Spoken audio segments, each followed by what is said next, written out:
पर रामायण देखकर रावण मतलब अरविंद त्रिवेदी बहुत भावुक हुए। क्या? तुझे कैसे पता?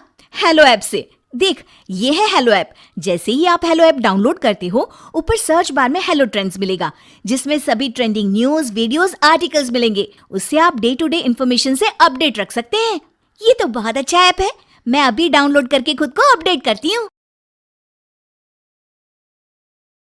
बहू की नींद में चलने की बीमारी। आरती की शादी सुंदर नगर के एक परिवार में हुई। वो अपने पति जगदीश और सास ससुर के साथ रहती थी। आरती को नींद में चलने की बीमारी थी। एक बार रात को जब सभी घर वाले सो रहे होते हैं, तब जगदीश की आंख खुलती है और वो देखता है कि आरती बिस्तर पर नहीं सो रही। अरे, ये आरती कहाँ चली गई? जगदीश आरती को ढूंढने कमरे के बाहर जाता है। पूरे घर में ढूंढता है पर आरती कहीं नहीं मिलती। जगदीश को उसकी चिंता हो जाती है। इतनी रात को कहाँ जा सकती है आरती? तभी उसके पीछे कोई चल रहा होता है। जगदीश पीछे मुड़ता है और एकदम से चौंक जाता है। वहां आरती खड़ी होती है। आरती, क्या हुआ? यहाँ क्यों खड़ी हो? आरती जाकर सोफे के चक्कर लगाने लगती है। अरे, क्या हो गया है इसको? जगदीश भी उसके पीछे पीछे चलने लगता है। अरे सुनो तो, तुम सोफे के चक्कर क्यों काट रही हो आरती? आरती! आरती कुछ नहीं कहती। जगदीश को सोफे के चक्कर काटते हुए चक्कर आने लगते हैं। ओहो, मेरा तो सर ही घूम गया। अगले दिन सुबह ऑफिस जाते वक्त जगदीश आरती से रात के बारे में पूछता है। आरती, कल रात तुम्हें क्या हो गया था? क्यों जी, मुझे क्या हो गया था? मैं तो बिल्कुल ठीक हूँ जी। अरे मतलब, कल रात क्या हुआ था? तुम्हें बिल्कुल भी याद नहीं आरती? नहीं तो क्या याद करना है, पहले वो तो बताइए। खुद भी लेट हो रहे हैं और मुझे भी बातों में उलझा कर रखा है। मैं जा रही हूँ रसोई करने, बहुत काम पड़े हैं। आरती रसोई में चली जाती है और जगदीश सोच में पड़ जाता है। अगली रात आरती की सास रसोई में पानी पीने के लिए जाती है और तभी किसी को चलता देख एकदम से डर के चिल्लाती है। आरती की सास देखती है कि आरती रात के 3 बजे खाना बना रही है, पर उसे बिल्कुल भी होश नहीं है। उसकी सास ये भी देखती है कि पूरी रसोई में सब कुछ फैल रखा है। अरे बहू, तू इतनी रात को खाना क्यों बना रही है? और ये रसोई इतनी गंदी क्यों कर रखी है? आरती कुछ नहीं बोलती और नींद में सब्जी काट रही होती है। उसकी सास उसे आवाज लगाती है पर वो सुनती ही नहीं। अरे सुना नहीं क्या तूने बहू? कौन सफाई करेगा इस रसोई की? आरती को कुछ भी सुनाई नहीं देता और वो सीधा खाना बनाते बनाते अपने कमरे में चली जाती है। हे भगवान, रसोई इतनी गंदी छोड़कर ऐसे ही चली गई है तो।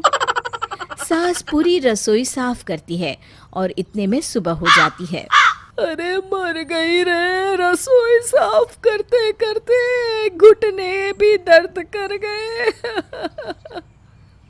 अरे माँ जी, आप रसोई क्यों साफ कर रही हैं? अरे ये सब तूने ही तो फैलाया था और अब साफ मुझे करना पड़ रहा है। मैंने फैलाया? पर मुझे तो कुछ भी याद नहीं है माँ जी। देख बहू, झूठ मत बोल, मैंने कल तुझे खुद देखा था। माँ जी, मैं झूठ क्यों बोलूंगी? आप ना मुझ पर ऐसे ही इल्जाम लगा रही हैं। आरती की सास की नज़र आरती के पाँव पर पड़ती है। उसके पाँव काफ़ी सूजे हुए होते हैं और उनमें काफ़ी खरोंचे भी आई होती है। ये तेरे पैर इतने सूजे हुए क्यों है बहू? पता नहीं माँ जी, बड़ा दर्द भी हो रहा है इनमें। समझ नहीं आ रहा कि ये खरोंची मुझे कैसे लग गई होगी। रात में आरती सो रही होती है। कुछ देर बाद आरती उठती है और नींद में चलने लगती है। वो पूरे घर में चल रही होती है। घर का सारा सामान उसने बिखेर दिया होता है। वो घर का दरवाज़ा भी खोल देती है और फिर छत पर चली जाती है। छत की बॉर्डर पर चल रही होती है और पत्थर से ठोकर खाकर वहीं गिर जाती है और सो जाती है। सुबह जगदीश आरती को आवाज़ दे रहा होता है पर वो मिल ही नहीं रही होती है। तभी उसकी सास आती है। क्या हुआ बेटा, कहाँ है बहू? पता नहीं माँ, मैं कब से आवाज़ दे रहा हूँ, लेकिन कहाँ चले गई समझ में नहीं आ रहा। सास की नज़र खुले दरवाजे पर पड़ती है और पूरे घर पर भी पड़ती है। ये घर की हालत ऐसी किसने कर दी? मुझे तो लगता है ये बहू का ही काम है। कल रसोई भी उसने ऐसी ही गंदी कर रखी थी। पर माँ वो है कहाँ? उसका फोन भी कमरे में ही है। मुझे लगता है कि ये मंदिर गई होगी। आ जाएगी बेटा, तू चिंता मत कर। अरे देख तो घर कितना गंदा पड़ा है। चल सफाई में लग जा मेरे साथ। जगदीश और उसकी माँ पूरे घर की सफाई करते हैं और बहुत वक्त बीत जाता है, पर आरती का अभी भी कुछ पता नहीं होता। जगदीश भी मंदिर में आरती को ढूंढ कर आता है, पर वो वहाँ भी नहीं होती। क्या हुआ? बहू का कुछ पता चला? नहीं मम्मी, मुझे तो बहुत चिंता हो रही है। एक काम करते हैं बेटा, पुलिस स्टेशन चलते हैं। हाँ माँ, सही कह रही हैं आप, चलिए। तभी छत पर आरती की आंख खुलती है। उसे कुछ भी समझ में नहीं आ रहा होता कि वो वहाँ कैसे पहुँची। बहुत दर्द हो रहा है। मैं यहाँ कैसे आ गई? जगदीश और उसकी माँ पुलिस स्टेशन जा ही रहे होते हैं कि तभी आरतियाँ सीढ़ियों से उतर रही होती है। मर गई रे, कितना दर्द हो रहा है। जगदीश और उसकी माँ आरती को देखकर खुश हो जाते हैं।